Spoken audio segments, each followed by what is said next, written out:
જો અત્યાર સુધી આપણે ઉર્જાઓની વાત કરી, બે પ્રકારની ઉર્જા ખાસ, ગતિ ઉર્જા અને સ્થિતિ ઉર્જા. સ્થિતિ ઉર્જામાં પણ બે ભાગ વાત કરી, ગુરુત્વીય સ્થિતિ ઉર્જા અને સ્થિતિસ્થાપકીય સ્થિતિ ઉર્જા. આટલી વસ્તુ આપણે ભણ્યા છીએ.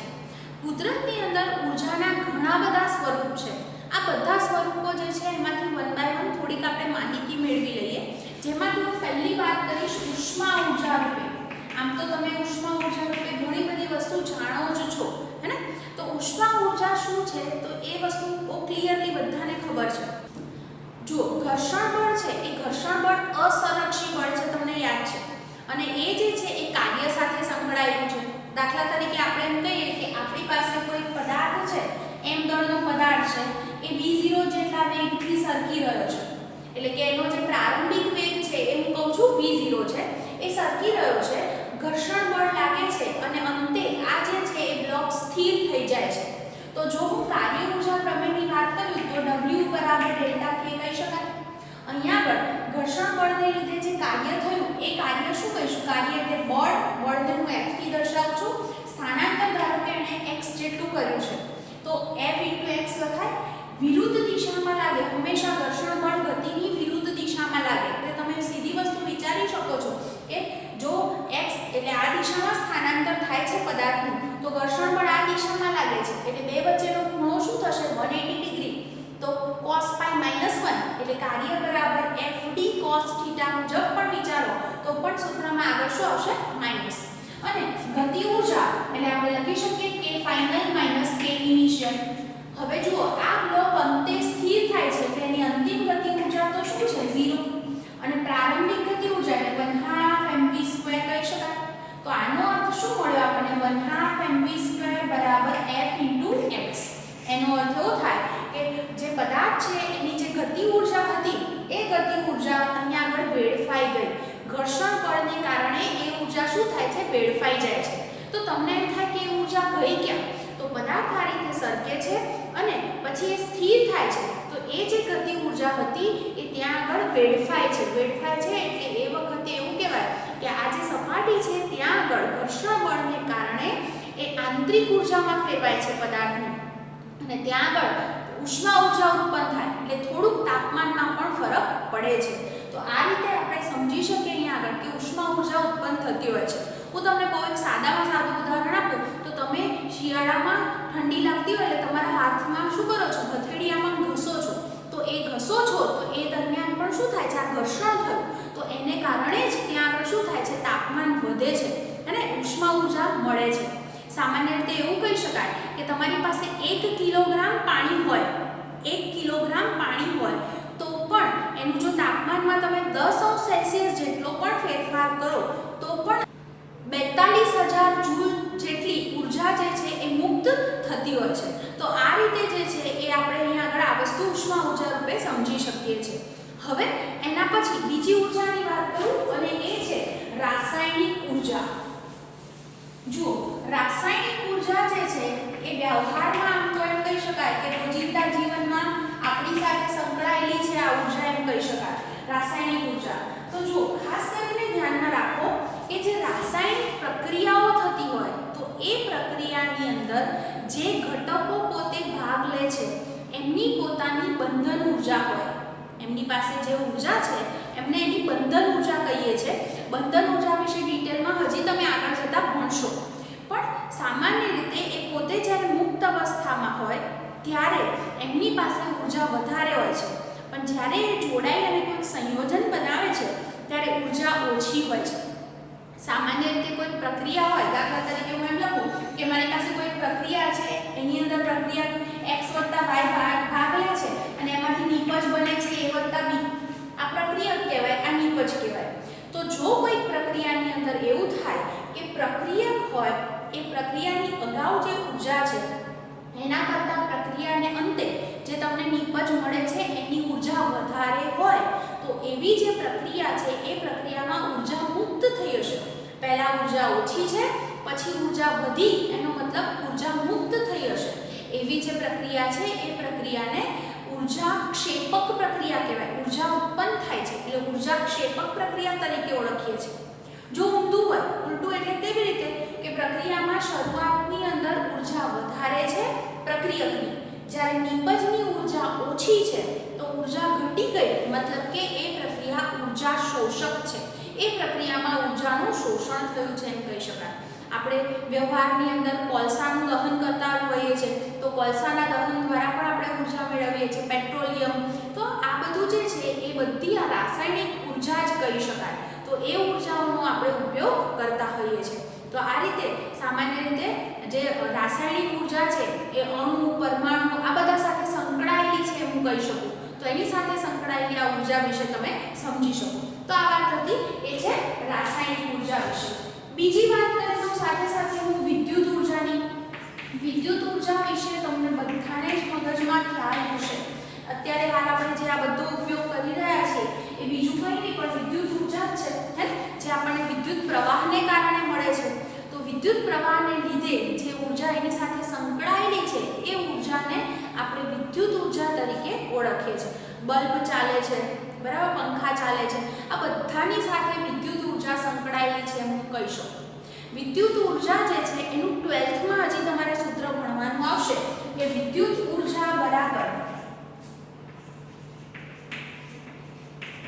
વિદ્યુતભાર ગુણ્યા વિદ્યુત સ્થિતિમાન. આ સૂત્ર હજી 12th માં ભણવાનું આવશે. એટલે Q * V એ રીતે આપણે એને દર્શાવી શકીએ.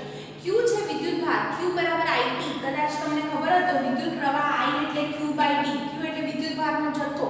એકમ સમયમાં જેટલો વિદ્યુતભારનો જથ્થો પસાર થતો હોય વાહકમાંથી એને પ્રવાહ તરીકે આપણે ઓળખીએ છીએ. તો આના પરથી Q બરાબર IT લખાય.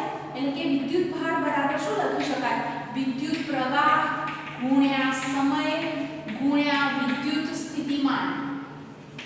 બરાબર, એટલે હું આને V કહું, આ I કહું અને T કહું તો આ સૂત્ર VIT અથવા આગળ જતા તમે ભણશો I2RT, જ્યાં R છે અવરોધ દર્શાવે છે, I પ્રવાહ છે તો V છે વોલ્ટેજ, વિદ્યુત સ્થિતિમાન દર્શાવે છે.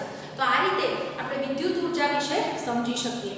આપણા ઘરની અંદર આપણે જે વિદ્યુત ઉર્જા ઉપયોગ કરીએ છીએ, તમારા ઘરે જે લાઇટ બિલ આવતું હશે એમાં એકમ લખતા હશો યુનિટ, બરાબર, ત્યાં આગળ ઉર્જાનો જે એકમ છે કિલોવોટ અવરની અંદર એ ઉર્જા વપરાતી હોય છે.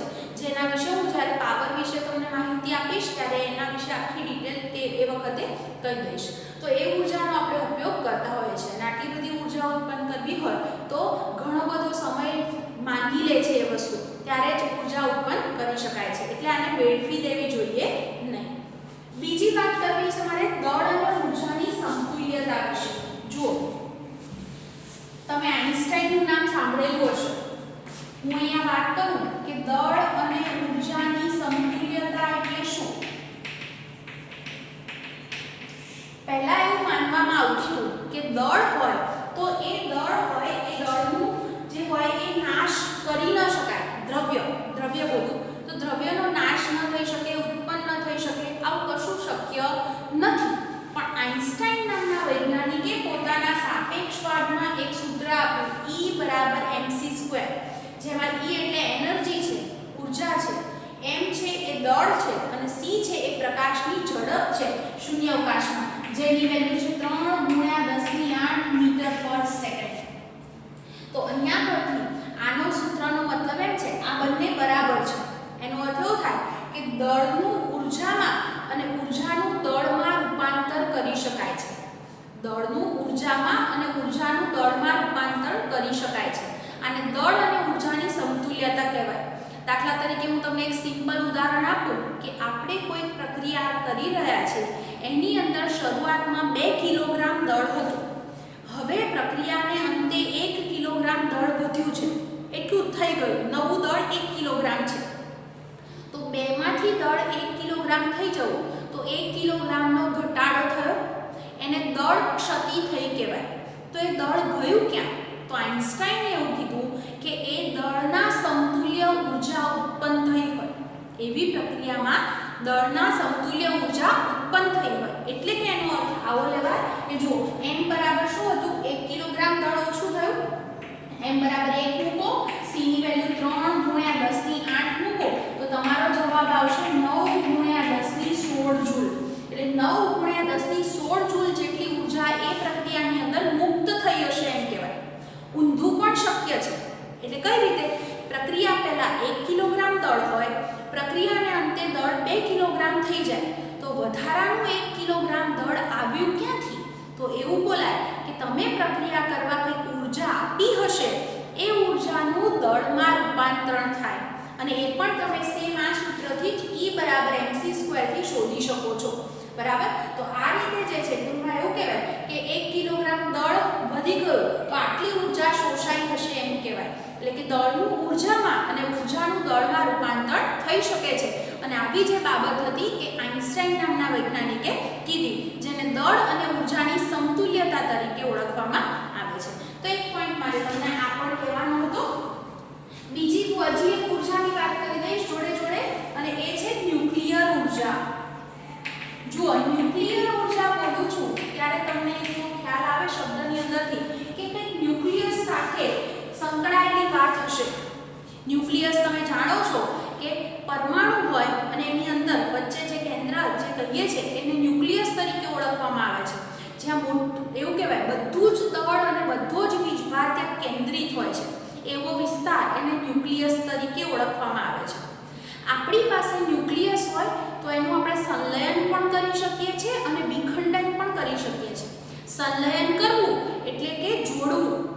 એટલે તમારી પાસે હલકા ન્યુક્લિયસ હોય, તમે કોઈક રીતે એમને જોડી અને નવું ન્યુક્લિયસ બનાવો તો એવી પ્રક્રિયાને ન્યુક્લિયર સંલયન પ્રક્રિયા કહેવાય. તમે આગળ જતા ભણશો કે એવી પ્રક્રિયા સામાન્ય રીતે બહુ ઊંચા તાપમાને કરવામાં આવે અને એ પ્રક્રિયાની અંદર આપણે ઉર્જા મેળવી શકીએ છીએ. તો એને ન્યુક્લિયર ઉર્જા તરીકે આપણે ઓળખીએ છીએ. એવી રીતે ન્યુક્લિયર વિખંડન એટલે શું? દાખલા તરીકે મારી પાસે યુરેનિયમ છે, યુરેનિયમ 238. તમે યુરેનિયમ છે એ યુરેનિયમના સમસ્થાનિકો પણ છે, તમને ખ્યાલ હશે. યુરેનિયમ છે એને તમે તોડો તો એનું વિખંડન કર્યું કહેવાય. તો એવી એને તોડવાની પ્રક્રિયા દરમિયાન પણ ઘણી બધી ઉર્જા મુક્ત થતી હોય છે. તો આવી જે ઉર્જા મુક્ત થાય છે એને આપણે વિખંડન પ્રક્રિયાની અંદર મુક્ત થતી ઉર્જા, સામાન્ય રીતે હું કહી દઉં તમને કે યુરેનિયમનું વિખંડન કરો તો એક વિખંડનમાં લગભગ 200 મેગા ઇલેક્ટ્રોન વોલ્ટ જેટલી ઉર્જા મુક્ત થતી હોય છે અને એવી ઉર્જાનો આપણે ઉપયોગ કરતા હોઈએ છીએ. આ બધી ઉર્જાને ન્યુક્લિયર ઉર્જા કહેવાય. કહેવાનો મતલબ મારો અહીંયા એ હતો કે તમે ન્યુક્લિયસનું વિખંડન કરો એટલે કે તોડો અથવા સંલયન કરો એટલે કે હલકા ન્યુક્લિયસ જોડો તો એવી પ્રક્રિયામાં ઉર્જા મુક્ત થાય છે, એને આપણે ન્યુક્લિયર ઉર્જા તરીકે ઓળખીએ છીએ. સામાન્ય રીતે આવી જે પ્રક્રિયાઓ હોય એ ન્યુક્લિયર રિએક્ટરની અંદર કરવામાં આવે. આપણે જાણીએ છીએ કે ઘણી બધી જગ્યાએ આવા ન્યુક્લિયર રિએક્ટર હોય છે, પણ એ રિએક્ટરની અંદર આવી જે પ્રક્રિયા ચાલતી હોય બહુ જોખમી હોય. તમે કદાચ પરમાણુ બોમ્બ આવા શબ્દ સાંભળેલા હશે. તો એની અંદર આ જ વસ્તુ થતું હોય છે કે જે વિખંડનની પ્રક્રિયા થતી હોય તો એને કારણે જ ધડાકો થતો હોય છે. ઘણી વખત એવું પણ સાંભળ્યું હશે કે ન્યુક્લિયર રિએક્ટર જે હોય ત્યાં આગળ ધડાકો થયો અને એને કારણે અંદરથી રેડિયોએક્ટિવ વિકિરણો નીકળે છે. એ વિકિરણો બહુ જ હાનિકારક હોય, આપણને ખૂબ જ નુકસાન કરી શકે એવા હોય. બીજી વસ્તુ કે રિએક્ટરની મદદથી આપણે બનાવ્યા કેમ? કારણ કે આપણને બહુ બધી ઉર્જા ત્યાંથી મળી શકે છે, એ ઉર્જાનો આપણે ઉપયોગ કરી શકીએ છીએ. પણ સામે એ વસ્તુ જોખમી પણ છે, કારણ કે જ્યારે એમાંથી એનો જે કચરો નીકળે છે, ન્યુક્લિયર કચરો, તો એના નિકાલની સમસ્યા હોય છે, કારણ કે રેડિયોએક્ટિવ હોય એટલે કે પોતાનામાંથી હાનિકારક એવા વિકિરણનું એ ઉત્સર્જન કરતા હોય છે. એટલા માટે કહી શકાય કે આવા જે ન્યુક્લિયર રિએક્ટર હોય એમાં બહુ જ કંટ્રોલથી સાવધાનીપૂર્વક આખી પ્રક્રિયાઓ ચલાવવી પડે, નહીં તો વિસ્ફોટ થાય તો એની અસર ઘણા વર્ષો સુધી ચાલી શકે, એ આપણને નુકસાન કરતા છે. તો જુઓ, મેં અહીંયા આગળ તમને ઘણી બધી આ જે ઉર્જાઓ વિશે હતી એ બધી માહિતી આપી. ટેક્સ્ટબુકની અંદર પણ બધું લખાણ છે, તમે એક વખત એને શાંતિથી વાંચી જજો. બેઝિક ખાલી બધી વાત કરી છે જુદી જુદી ઉર્જાઓ વિશે. હવે આપણી ટેક્સ્ટબુકની અંદર એક ઉદાહરણ પણ આપણને આપ્યું છે, એની પણ આપણે વાત કરી લઈએ. ઉદાહરણ નંબર 6.10. જુઓ શું ક્વેશ્ચન છે. ઉપર આપણને કોષ્ટક આપ્યું છે 6.3, જેની અંદર અલગ અલગ માટે બધી ઉર્જાઓ આપી દીધી છે અને એની અંદર કીધું છે ડીએનએ માં રહેલા એક બંધને તોડવા માટે જરૂરી ઉર્જા ઇલેક્ટ્રોન વોલ્ટમાં શોધવી છે. હવાના અણુની ઉર્જા ગતિ ઉર્જા છે 10⁻21 જૂલ, એને પણ ઇલેક્ટ્રોન વોલ્ટમાં દર્શાવો. પુખ્ત વયના માણસના દરરોજના ખોરાકને કિલો કેલરીમાં દર્શાવો. આ બધી વસ્તુ આપણને અહીંયા આગળ કીધેલી છે, વેલ્યુઝ બધી આપી દીધી છે. જુઓ, પહેલી જે વસ્તુ છે એ આપણને કોના માટે કીધું છે? ડીએનએ ના એક બંધને તોડવા પહેલા તો જરૂરી ઊર્જા શું, તો એ તમે કોષ્ટકની અંદર જોશો તો છે 10⁻20 જૂલ. આને આપણે ઇલેક્ટ્રોન વોલ્ટમાં લખવાની છે. તમને યાદ છે મેં તમને આવું કીધું હતું કે 1.6 × 10⁻19 જૂલ એને 1 ઇલેક્ટ્રોન વોલ્ટ કહેવાય. જ્યારે કાર્ય વિશે માહિતી આપી ત્યારે એ વખતે આના એકમોની પણ માહિતી આપી હતી. તો આવી ત્રિરાશી ઉપર કે આટલા જૂલ હોય તો 1 ઇલેક્ટ્રોન વોલ્ટ થાય, તો 10⁻20 જૂલ છે તો કેટલા ઇલેક્ટ્રોન વોલ્ટ થશે? તો શું લખી શકાય? બરાબર 10⁻20 ભાગ્યા 1.6 × 10⁻19 ઇલેક્ટ્રોન વોલ્ટ. ભાગાકાર કરો. હું અહીંયાથી ડાયરેક્ટલી જવાબ લખી દઉં છું. એપ્રોક્સિમેટલી 0.06 ઇલેક્ટ્રોન વોલ્ટ મળશે. તો પહેલો જવાબ મળી ગયો. બીજો તમને એવું કીધું છે ગતિ ઊર્જા. કોની કીધી છે? હવાના એક અણુની. તો હવાના એક અણુની ગતિ ઊર્જા જે આપણને શું આપી છે? 10⁻21 જૂલ. હે ને? એને પણ ઇલેક્ટ્રોન વોલ્ટમાં લખવી છે. તો સેમ ત્રિરાશિ થાય કે આટલા હોય તો 1 ઇલેક્ટ્રોન વોલ્ટ, તો 10⁻21 હોય તો કેટલા? આટલો જ ફરક પડશે.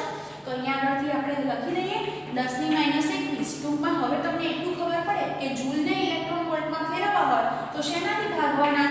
1.6 × 10⁻19 વડે. તો તમારો જવાબ લગભગ આવે છે 0.0062 ઇલેક્ટ્રોન વોલ્ટ. ત્રીજું તમને શું કીધેલું છે? ત્રીજું એમ કહે છે કે માણસનો દરરોજનો ખોરાક, માણસનો દરરોજનો ખોરાક જો એની જે ઊર્જા છે એ ઊર્જા તમને શું આપે છે? 10⁻7 જૂલ. કેટલી છે? 10⁻7 જૂલ. અને એને તમારે શેમાં દર્શાવવાની કીધી છે? કેલરીની અંદર, સોરી કિલો કેલરીની અંદર. જુઓ કિલો કેલરીની અંદર કેવી રીતે દર્શાવી શકાય? તો ધ્યાનમાં રાખજો 4.2 × 10⁻³ હોય કિલો કેલરી, એટલે કે આવું ઊંધું લખ્યું છે મેં. અહીંયા આગળ આવું લખી શકાય 4.2 × 10⁻³ જૂલ હોય તો એને 1 કિલો કેલરી લખાય. 10⁻³ એટલે કિલો. ખાલી 4.2 જૂલ તમને મેં 4.186 લખાયું હતું, તો એનો મતલબ એપ્રોક્સિમેટલી 4.2 થાય. 4.2 જૂલ હોય તો 1 કેલરી, કિલો લગાવવો છે એટલે 10⁻³ બે બાજુ ગુણી દીધા છે તો આવું થાય. 4.2 × 10⁻³ જૂલ હોય તો 1 કિલો કેલરી. તો આપણી પાસે 10⁻7 જૂલ છે તો કેટલા કિલો કેલરી થશે? તો શું થશે? 10⁻7 ભાગ્યા 4.2 × 10⁻³ કે ગણી લેજો કેલ્ક્યુલેટરથી. લગભગ તમારો જવાબ આવશે 2400 કિલો કેલરી. તો આ રીતે આપણે આપણો જવાબ લખી શકીએ. બરાબર? તો બહુ સિમ્પલ દાખલો હતો, તમે એને આ રીતે ગણી શકો છો. હવે આના પછીનો પણ ટોપિક હું જોડે જોડે વાત કરી જ લઉં. જુઓ આપણે એટલી વસ્તુ ભણી ગયા આગળ કે જ્યારે સંરક્ષી બળો હોય ત્યારે કુલ યાંત્રિક ઊર્જાનું સંરક્ષણ થાય છે એવું કીધું. અસંરક્ષી બળો છે ત્યારે એવું થયું કે ઊર્જાનો અમુક જે ભાગ છે એ વેડફાઈ પણ ગયો. આપણે જોયું કે ઘર્ષણ બળ હતું ત્યારે ઉષ્મા ઊર્જા રૂપે અમુક ભાગ જે છે એ વેડફાઈ જાય છે. પણ યાદ રાખો કે વિશ્વમાં ઊર્જાનો કુલ જથ્થો હંમેશા અચળ છે. ઊર્જા ઉત્પન્ન નથી કરી શકાતી, એનો નાશ નથી કરી શકાતો. માત્ર ઊર્જાનું એક સ્વરૂપમાંથી બીજા સ્વરૂપમાં રૂપાંતરણ થાય છે. જુઓ આપણું એમ કહેવાય કે જે વિશ્વ છે એને અલગ કરેલું તંત્ર ગણી શકાય નહીં. એટલે કે એના પર કોઈ અહીંયા આગળ એવું વિચારી શકો તમે કે એક જગ્યાએ ધારો કે ઊર્જા જે છે એનો વ્યય થતો હોય તો બીજી જગ્યાએ ઊર્જા જે છે એ ઉત્પન્ન થતી હશે. એટલે કે એક સ્વરૂપમાંથી બીજા સ્વરૂપની અંદર એનું રૂપાંતરણ થતું હોય છે. પણ એનો કુલ જથ્થો જે છે એ હંમેશા કેવો રહે છે? અચળ જ રહે છે. બરાબર? તો આ વસ્તુ ઊર્જા સંરક્ષણના નિયમ તરીકે આપણે ઓળખીએ છીએ અને એ વસ્તુ આપણા માટે ખૂબ જ ઉપયોગી છે. આ નિયમ સાબિત નથી કરી શકાતો પણ એ જે છે એ ખોટો છે એવું પણ આપણે કહી શકતા નથી. અને આ જે નિયમ છે એ ફિઝિક્સ, કેમિસ્ટ્રી, બાયોલોજી બધાને એકબીજા સાથે સાંકળે છે એવું આપણે કહી શકીએ. તો આ પણ છે ટેક્સ્ટબુકની અંદરથી રીડ કરી લેજો. નેક્સ્ટ લેક્ચરની અંદર આપણે ખાસ પાવર વિશેની માહિતી મેળવીશું.